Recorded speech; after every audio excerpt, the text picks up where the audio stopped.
No good. The White House thought it had a deal to avert a railroad strike back in September, but not all of the individual unions voted to ratify the agreement. Eight of us have ratified, 4 have not. But if one union goes out on strike or the railroads decide to lock us all out to motivate Congress, every union would honor that. And now a strike or work lockout could go into effect on December 9th.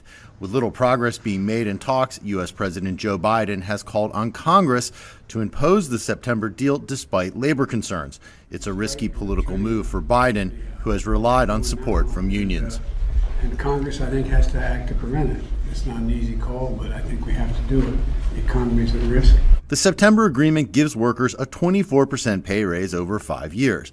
But the key issue in dispute is paid sick days. Some rail employees have demanding unpredictable schedules and say they are penalized for taking sick days. So they put in a new attendance policy, which means you can get fired for going to the doctor. You can get fired for whatever reason it is, because every time you miss a shift or are late or call in sick, it deducts points off of this system. Railroads claim they need the flexibility to schedule workers.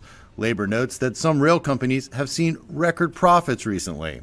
The U.S. House of Representatives voted to impose the deal as is, and Democratic House leaders are using a separate vote to add 7 paid sick days for workers, a nod to labor's demands. But both parts of the agreement must then make it through the Senate, where the larger deal is likely to pass, but the sick day agreement is unlikely to find the needed Republican support. Freight rail carries about 30% of U.S. goods to market. A work stoppage could disrupt already strained supply chains.